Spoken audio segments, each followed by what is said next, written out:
The gavel slammed against polished wood, its echo sharp enough to slice through the crowded courtroom. "Mrs. Carter." The judge's voice rang with skepticism. "This court cannot simply take your word without evidence." All eyes turned toward the woman at the front. She sat stiffly, hands trembling around the folded American flag resting in her lap. The room smelled faintly of varnished oak and stale coffee, but for her, the air was heavy with something else: years of disbelief, dismissal, and grief packed so tightly inside her chest she could hardly breathe. The judge leaned forward, his expression somewhere between pity and doubt. "Extraordinary claims demand extraordinary proof. What you are asking is beyond the reach of this court without substantiation." A quiet murmur rolled through the benches behind her, like restless waves tugging at the shore. Some whispered words of doubt, others merely curiosity, and some cold silence. She lifted her chin, her voice barely louder than a whisper. "I buried my husband with honor. Do not make me bury his memory in shame." Her name was Claire Carter, and the uniform folded in her lap was all she had left of a man who once commanded presence without speaking a word. She was small in stature, her blouse clinging awkwardly to her shoulders as if grief had taken away the flesh that once filled them. Just weeks earlier, she had walked the same courthouse halls, not as a plaintiff, but as a grieving wife, her husband's flag presented to her with trembling military hands. Now, she sat not as a widow deserving respect, but as a woman on trial for truth itself. Claire's husband, Sergeant Michael Carter, had served 3 tours overseas. He had been more than a soldier. He was a protector, a leader, a man whose voice carried the calm steadiness of a lighthouse, guiding others through storm. But he came home fractured, the kind of broken no surgeon's hands could repair. A roadside explosion had taken more than his hearing in one ear. It had carved away years of ease, leaving scars across his back and deeper wounds beneath his quiet eyes. Yet he returned home each time with dignity, never asking for sympathy, never flaunting his sacrifice. Until the day he collapsed during morning drill, the weight of service finally overtaking the strength of one man's body. The Army called it an incident unrelated to service. Claire called it a lie. Now, in this courtroom, her fight was not just for benefits, not just for recognition. It was for truth, so that her son would not grow up hearing that his father's sacrifice was reduced to paperwork fine print. The judge, tall and silver-haired, polished his glasses and glanced down at her with a look that made her stomach twist. His robe made him appear larger, as if authority itself could lean forward and bear down on a grieving widow. "You present yourself with courage, Mrs. Carter," he said, "but courage does not equate to fact. Without evidence, we risk honoring fiction." Those words hit her like cold steel. Honoring fiction. As though her husband's decades of service, the folded flag pressed into her hands at his funeral, the comrades who stood with bowed heads in the rain were mere inventions. A bead of sweat trickled down her back. Though the courtroom air was chilly, she said nothing more. Her silence was her last weapon. The gallery behind her shifted uneasily. Some whispered that she was exaggerating. Others rolled their eyes, convinced she was chasing sympathy.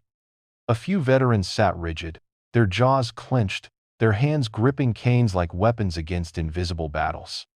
Claire lowered her eyes, focusing on the flag in her lap. Her fingers brushed its fabric, tracing stars and stripes like the map of her life.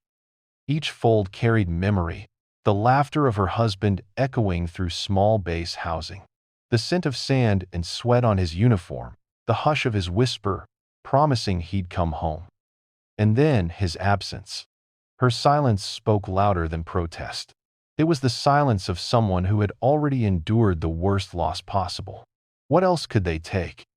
The opposing attorney stood, his voice sharp. "Your Honor, this woman has no documentation, no medical officer's testimony, nothing beyond her own word. If we allow sentiment to dictate justice, we undermine the system entirely." Claire's heart pounded, but her face remained still. She thought of Michael, who had once told her in the dark of night, The greatest battles are not fought with rifles, Claire, but with the truth. She whispered inwardly. Then let truth march for me today. Still, the weight of eyes pressing against her was unbearable. She was on the brink of humiliation, her husband's legacy dangling over a precipice of erasure. And then, something stirred. The doors at the back of the courtroom swung open with a quiet, deliberate force. Every head turned. In marched 6 figures in honor guard, their uniforms crisp blue, their medals catching the dim courtroom light. Their boots struck the floor in unison, a rhythm too precise to be mistaken for accident. Each man carried ceremonial rifles with bayonets fixed, their faces carved in stoic reverence. The silence of the room deepened, thickened, became holy. The judge's gavel froze midair. The attorney's words shriveled in his throat. The honor guard advanced to the widow's table, their formation unbreakable. They stopped beside her, rifles raised in silent salute. Not one spoke, but their very presence thundered through the room louder than argument ever could.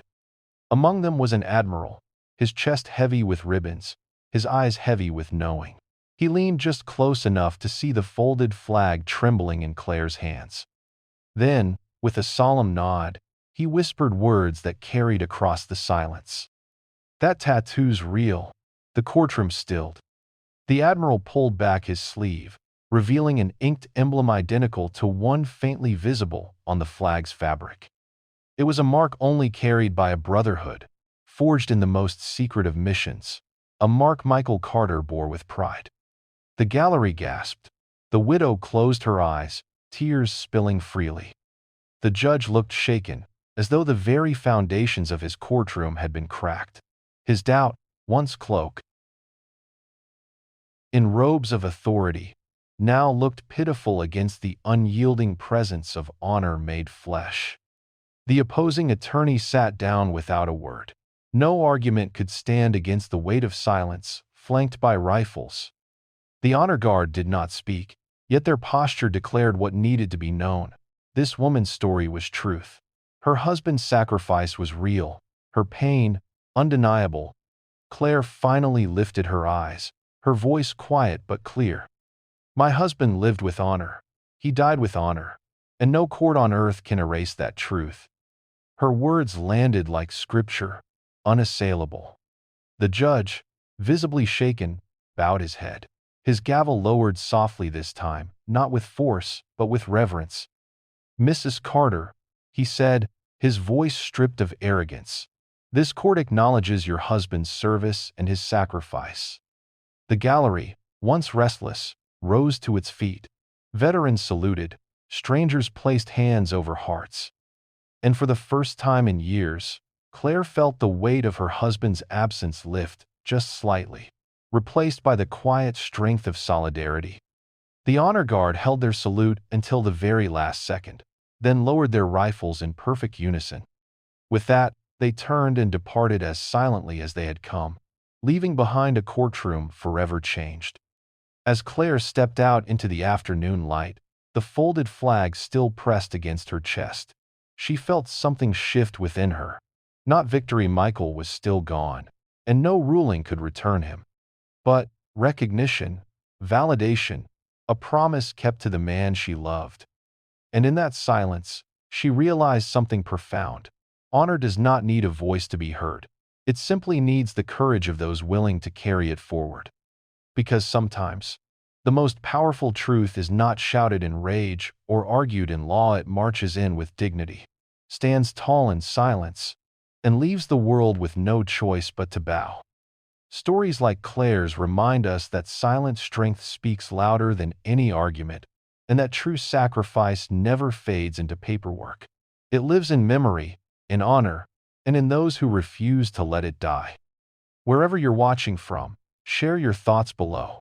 What does silent dignity mean to you? And if this story moved you, subscribe for more tales that honor those whose battles are often unseen, but whose truths are undeniable.